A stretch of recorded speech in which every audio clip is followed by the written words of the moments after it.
Marcus. It has been 2 years since you left, maybe 3, and it still hits you on Christmas morning, doesn't it? Claire. Yes, but I don't understand why. I made the right choice. I know I did. So why does it still feel like something died? Marcus. Because something did die, and nobody gave you permission to grieve it. Claire. 2 years is a long time, though. People lose people they love and they move on. I left a church. I feel embarrassed that I am still carrying this. Marcus. That embarrassment. That's exactly what I want to talk about, because there is a clinical reason the grief doesn't end on the schedule everyone expects. And when you hear it, it's going to change how you see yourself. Claire. Okay, I'm listening. Marcus. But before I get to the reason, Howard, there is something you were about to tell me earlier about what you found in the research on the developmental side of this. I want to come back to that after we establish the clinical foundation. Can you hold it for a few minutes? Howard. Yes, I'll hold it. Howard. Before we go further, if this conversation is hitting something you didn't expect and you want more of it, the subscribe button tells the algorithm to bring you back the next time we do this. Because this one is just getting started. Howard. Let me tell you where I was 2.5 years after I walked out of First Baptist for the last time. I was standing in the cereal aisle at the Kroger on Kingston Pike, and somebody's cart radio was playing "It Is Well With My Soul." And I had to push my cart around the corner and stand there for about 3 minutes, staring at boxes of cornflakes before I could breathe normally again. I was 65 years old. I had researched my way out of that faith over the course of several years. I had read Spinoza. I had sat in the main branch of the Knoxville Public Library for months, going through historical critical scholarship. I had arrived at conclusions I believed were right, and still believe are right, and a hymn in a grocery store leveled me. I did not understand that at the time. I thought something was wrong with me, that maybe I had not really processed what I believed, that maybe my conclusions were not as solid as I thought, that maybe the grief meant I was wrong. I was not wrong, and neither are you. But understanding why the grief keeps coming, and why it does not follow a normal schedule, that took me longer than it should have, because nobody told me. Marcus. Nobody tells you. That's the thing. The people who were inside the faith with you never had to grieve it. They stayed. And the people outside never understood why you were grieving something you chose to leave. So you end up in this impossible position where the loss is completely real and completely invisible at the same time. Claire. That actually names it. Both communities think I should be fine. The old community thinks I'm just lost and confused and will come back. The new community thinks I should be celebrating my freedom. And I'm sitting in the middle thinking, can I just be sad? Is that allowed? Marcus. Not only is it allowed, it's clinically documented, and understanding why change is everything. Claire. Clinically documented. Okay, what do you mean? Marcus. There is a researcher, family therapist, professor emeritus at the University of Minnesota.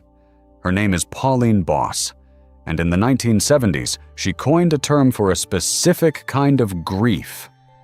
Grief that doesn't follow the expected pattern because the loss itself doesn't follow the expected pattern. She called it ambiguous loss. Claire? Ambiguous loss? Marcus. Most of the losses we have a social script for, they have finality. There's a death. There's a ceremony. There's a casserole on your doorstep. There's a period where everyone expects you to be sad. And then, culturally, a period where everyone expects you to be moving on. The script is clear. Grief follows the script because the loss had an ending. An event, a before and an after. Claire. And leaving a church doesn't have that. Marcus. It has almost none of the elements that allow grief to resolve. The community still exists. Every week they meet in the same building. on the same street, and you drive past it. The holidays still come, and the songs, and the rituals, and the smells, all of which your nervous system spent decades associating with belonging and meaning and safety. Your family members who stayed are still there, still praying for you, still hoping you come back. There is no funeral, no mourning period, no cultural permission to grieve.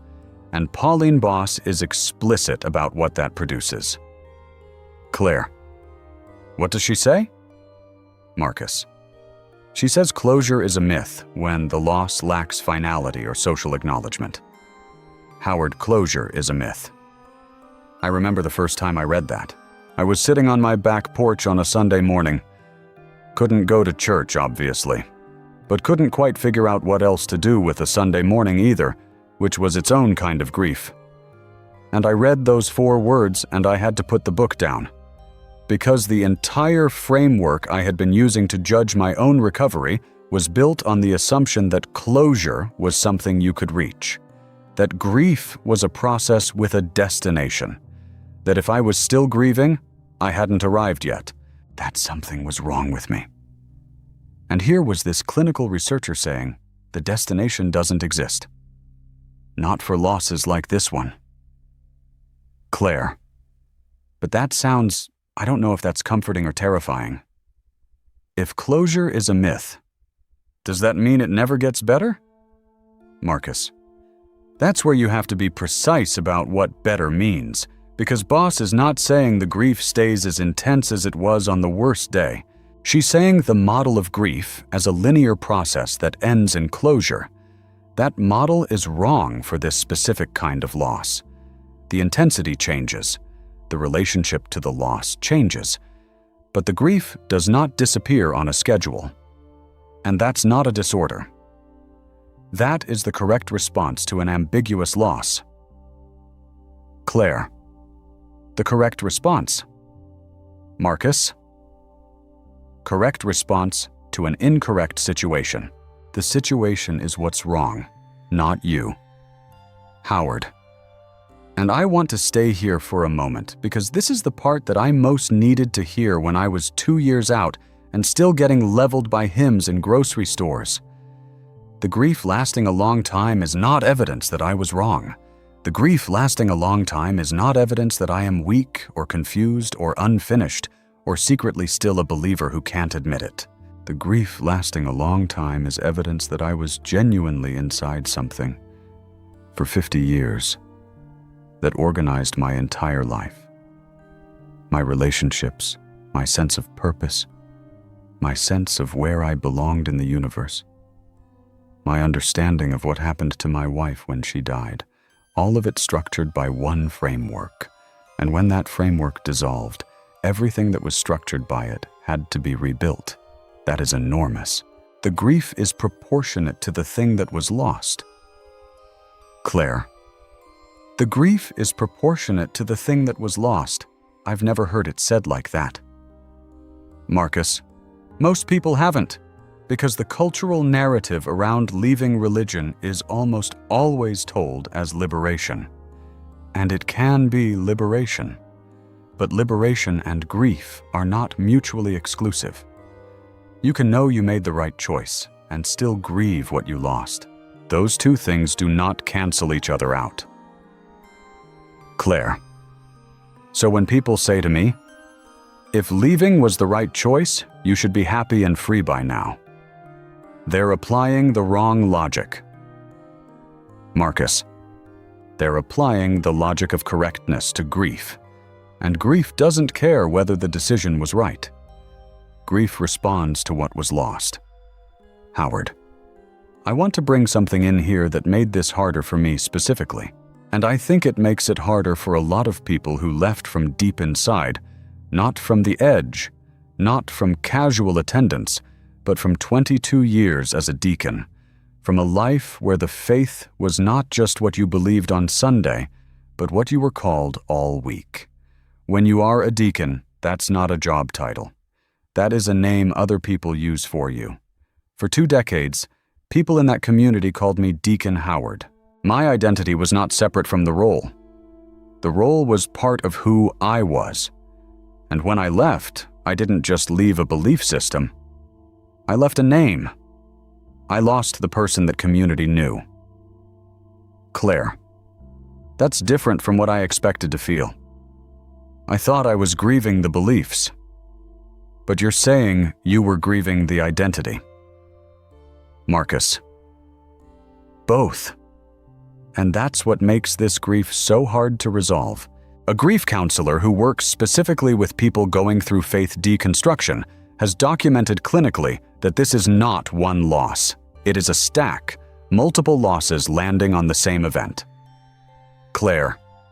A stack. What goes into the stack? Marcus. Identity, community, worldview, and sometimes something else. The most fragile piece of all. Let me take them one at a time because each one would be enough grief on its own. And I want to come back to the fourth one separately because it is the most disorienting and I don't want to rush it. Identity. Who you were inside the community, the name other people used for you, the role that defined how you were known. When you leave, you don't just resign the role. You lose the person that community knew you as. And the person they were referring to when they used your name is simply no longer there. That is a kind of death, a death of a version of yourself. Claire, a death of a version of yourself. Marcus, and grief for a version of yourself is legitimate grief, even if that version was built inside a framework you now reject. Community, the specific people you did life with, the families you worshipped alongside, the people who brought you food when someone in your household was sick. Those relationships were real. The love was real, and most of them ended. Not because anyone was cruel, but because the shared framework that held them together dissolved. And there is no clean goodbye. They are still there, still meeting, still caring about each other in the only way they know how. You simply no longer fit inside the frame. Claire, that's the part that feels like a haunting. They're still there. The community is still alive and meeting every week. And I'm outside it, looking in through a window I can't open from this side. Marcus Pauline Boss would say that's the exact condition that prevents resolution. The community existing without you, still visible, still alive. That is what makes this loss ambiguous. There is no ending you can point to. Howard, I drive past First Baptist every time I go to the hardware store on Broadway. Every single time. 4 years later. And there is still a moment, brief but real, where I feel the pull of what was there and the ache of what isn't anymore. Not regret, not doubt, just grief. The grief of something that was genuinely mine for a long time and no longer is. Marcus' worldview, the framework through which everything made sense. What happens after we die, what our lives are for, why suffering exists, what connects us to each other and to something larger than ourselves. That framework organized everything, every morning, every crisis, every ordinary Tuesday. And when it dissolves, you're left holding the biggest questions wide open with no scaffolding to hold them. Claire, that is the untethered feeling. Like I lost the architecture that everything else was hanging on. Marcus, that's exactly what it is. And now, Howard, that developmental framework you were going to bring in. Howard, yes, there is a framework from developmental psychology. Decades of research on how human beings grow in their relationship to meaning and belief over a lifetime that documents this in a way I find very precise. The research mapped out distinct stages of faith development, documented across hundreds of interviews and case studies. And what the researcher found about the specific transition that most deconstruction represents is one of the most clarifying things I've read. In the earlier stage of faith development, the one where most people spend their formative decades, your community's beliefs are your beliefs. Not just beliefs you hold alongside others, but beliefs that are constitutive of your identity. The community is not just where you worship. It is who you are. Your sense of self and the community's sense of you are essentially fused. Many people spend their entire lives in that stage and find it deeply meaningful. There is nothing wrong with being there. But some people move, and the move to a more individuated relationship to meaning, where you develop your own foundation rather than inheriting the community's, requires something that most transition models don't adequately account for. Claire. What does it require? Howard. Mourning the worldview you're leaving behind. Not adjusting it, not reforming it. Mourning it, because you are not just updating your beliefs. You are losing the self that was built inside those beliefs. The research is explicit. The transition between these stages involves genuine grief. Not a metaphor, a developmental loss, and you are mourning a worldview built over decades. Claire, over decades. Howard, if you held that framework for 20, 30, 40, 50 years, if it organized not just your Sundays but your entire understanding of what your life was for, then the grief for that framework is proportionate to the decades you spent inside it. And the process, the research says, has no fixed calendar. Marcus. No fixed calendar. Claire. I keep expecting there to be a calendar, a milestone. 2 years out, done. 3 years out, fine. And I feel like I'm failing because the milestone keeps moving. Marcus. You're not failing. You're going at the speed the loss actually requires, which is different, sometimes very different, from the speed everyone around you expects. Howard. And there is something else I want to say about that calendar expectation, because I think it is doing real damage to real people. Marcus. Say it. Howard. The grief that comes with leaving a faith you spent decades inside is not comparable to a breakup, or to losing a job, or to moving away from a city you loved. Those are significant losses. But they are losses with endings, with social acknowledgement, with a community that recognizes your grief and gives you a window of time to be in it before expecting you to move on. This loss has none of that. And so the grief goes underground. It becomes something you are embarrassed about, something you hide from people in the new community because they would not understand why you are still sad about a church, something you hide from people in the old community because they would interpret it as a sign that you want to come back. Claire. I've been hiding it from everyone, Howard, and the hiding makes it worse. Because grief needs to be witnessed to move. Not fixed. Not resolved. Witnessed. Marcus. Which is part of what this conversation is trying to be. Claire. Yes, it is. Marcus. There is one more piece of the stack, and I said I'd come back to it separately. This is the most disorienting layer, and it doesn't get talked about directly enough. Howard, I know this one is personal for you. Howard. Yes. Marcus. For many people who lost someone they loved while they were still inside the faith was the only framework in which that person still existed after they died. The belief that death was not the end of the relationship, that reunion was possible, that wherever the person you loved had gone, there was a there. And the framework organized not just your life, but your dead. Howard. My wife died while I was still a deacon, while I was still, as far as anyone including myself knew, a committed Southern Baptist who believed every word of what he preached and served the church with, and the faith was the container that held my grief for her, the belief that heaven was real, that what we had was not finished, that I would see her again, and those beliefs dissolved. Not on a day. Over years of reading, of sitting with scholarship I could not unread, of arriving at conclusions that I believe are honest and that I cannot go back from. And the grief for her and the grief for the faith became entangled in a way I could not always separate. I would be grieving the church and find that I was actually grieving her. I would be grieving her and find that I was grieving the universe, the version of the universe in which she still existed somewhere, in which the love we had was not simply a pattern of chemistry that ended when her body did. That is a grief inside a grief, and it does not resolve in 2 years. Claire. Marcus. Take a moment. Claire. My mother died 2 years before I left, and the entire time I was deconstructing.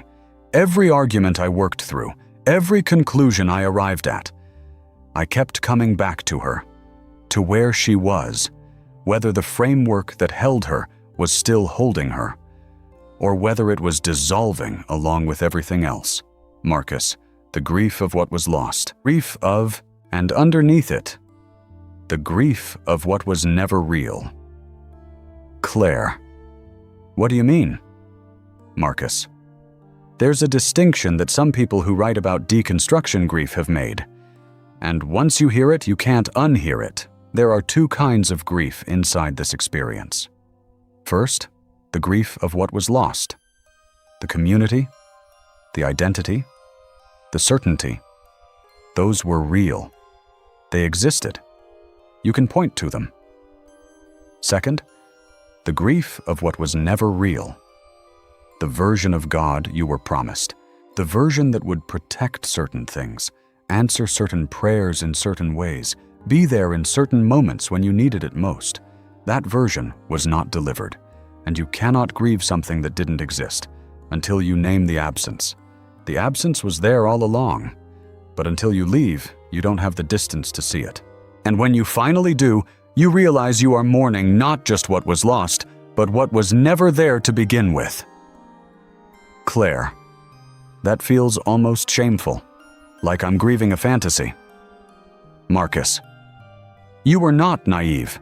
You were trusting a framework that was given to you by people who trusted it themselves. The grief of what was never real is not the grief of someone who was foolish. It is the grief of someone who loved something fully and is now dealing with the full weight of what that love was aimed at. Howard. I have spent a long time sitting with the question of what I was actually grieving, and I had to be honest with myself. The kind of honesty that takes years of silence and a willingness to sit with things that are uncomfortable. That some of what I was grieving was a relationship that did not exist in the way I had understood it. Decades of prayers that I believed were heard, and I understand differently now. That is a strange kind of loss. The prayers were real. The trust was real. The love was real. But the object of all of that, the version of the divine that I was addressing for 50 years, that was something more complicated than what I had been taught. And understanding it differently does not erase those 50 years, but it changes the frame around them. And changing the frame is its own grief. Claire, I keep trying to be angry, because anger feels cleaner, but mostly I just feel sad. Howard. Both are valid. So is grateful. So is confused. So is being moved by something you no longer believe in. All of it is valid. The grief is not one thing. It is many things, arriving in different combinations on different days, and the combination changes over time. Marcus. Which brings us back to the timeline, because I want to be precise about what the clinical picture actually says, not what people assume it says, and not what the culture tells you it should be. What grief researchers who work specifically with faith deconstruction document is that the intensity decreases as reconstruction begins. The grief does not stay at its worst pitch forever, but the timeline is years, not months, not 1 year, years. And the reconstruction is not a straight line. It is non-linear. It is 2 steps forward and 1 step back, and then sometimes 3 steps back before 2 forward again. And sometimes you think you have processed something, and then something in the world. A hymn on a cart radio, a Christmas carol through a neighbor's window, the smell of candle wax at a certain temperature. And you're back in it. Claire. That's exactly what it's like. I thought I was done with Christmas, and then November came, and I heard "O Holy Night," and I was right back at the beginning. Marcus, that is not a relapse. That is your nervous system doing exactly what nervous systems do. Howard, the sensory associations. This is the part of the grief that most people don't understand, including themselves. Your nervous system spent decades in those environments. Sunday mornings, holiday services, the smell of a particular wood polish in the sanctuary, the texture of a certain carpet, the quality of light through colored glass. And your nervous system was conditioned in those environments to associate specific sensory cues with belonging, with safety, with the presence of something vast and meaningful. Those associations are not stored in your intellect. They are in your body, in your nervous system. And they do not update on the same schedule as your beliefs. Claire, so even after my mind has moved on, my body is still, in some sense, inside the church. Marcus, in a very literal neurological sense, yes. The body retains the pattern after the mind has changed. The smell of candle wax, the opening bars of a specific hymn. Those cues activate the same nervous system pathways they activated when you were inside the faith. Your intellect says, that was then. Your nervous system says, this is what belonging felt like. And your body responds before your thoughts can intervene. Claire, I've been treating those moments like they were signs that something was wrong with my beliefs, like they were evidence that I hadn't really finished deciding. Marcus, they're not evidence about your beliefs. They're evidence about how deeply something was learned. The depth of the learning is the problem, if you want to call it that. And also the evidence of how real it was. Howard, I want to pause here and bring in the data that puts the scale of this in context, because I think one of the most damaging things about this grief is how isolated it makes you feel. Like you are the one person who couldn't simply make a decision and move on. Like everyone else who left did it cleanly, and you are somehow uniquely broken. Marcus, and the data says the opposite. Howard, the Pew Research Center released findings in December of 2025. The full religious landscape survey from 2023 and 2024, with a follow-up in May of 2025. 35% of American adults have moved on from their childhood religion. And among those who reported negative religious experiences growing up, those for whom the leaving was a rupture, not a casual drift, nearly 7 in 10 are now religiously unaffiliated. Claire, tens of millions of people. Howard, tens of millions. All of them somewhere on this road. 6 months out, 2 years out, 5 years out, 10 years out, and still finding new layers of the grief they didn't know were there. This is not a personal failure. This is one of the largest invisible grief processes in American culture. And it is invisible precisely because there is no script for it. Marcus, no ceremony, no casserole, no cultural window of recognized sadness. And without that recognition, without the social permission, the grief goes underground. It becomes something you are ashamed of, something you hide, and the hiding makes it worse.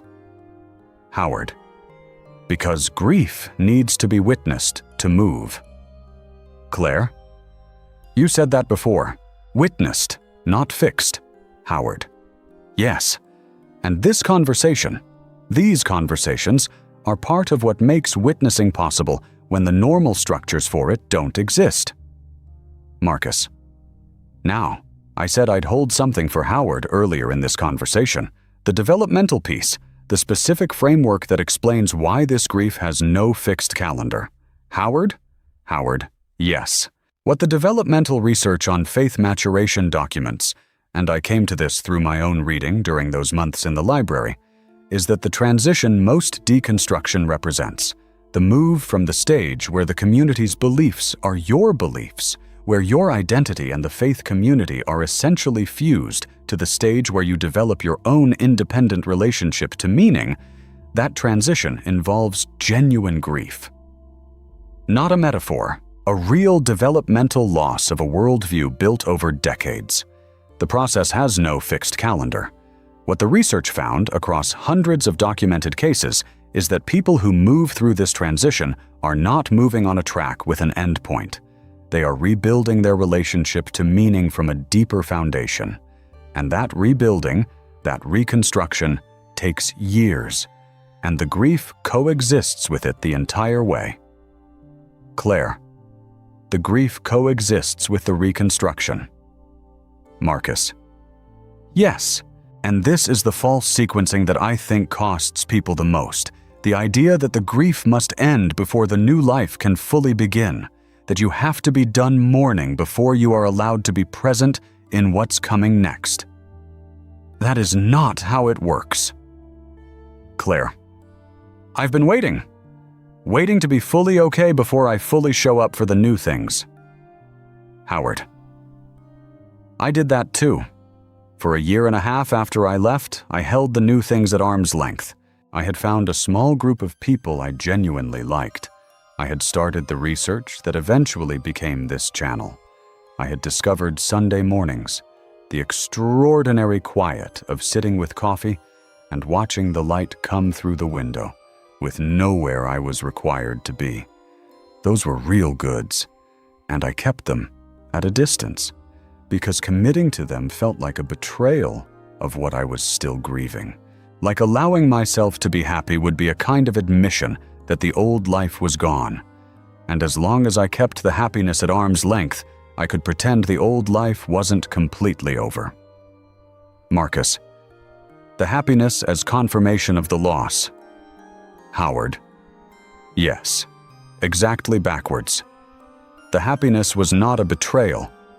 It was the reconstruction beginning. And the grief was still there. Both were true at the same time. Claire, I've been doing the same thing, holding the new life at arm's length while I wait for the grief to end. And you're saying the grief and the new life aren't sequential. They're parallel. Marcus, they're parallel. The grief is happening because the loss was real. And the new life is happening because you are still here and your life still needs to be lived. Those are not in competition. They coexist. Claire, and the grief being present doesn't mean the new life isn't mine. Howard, the grief being present is evidence that the old life was real. The new life being real is evidence that you survived the transition. You don't have to choose between them.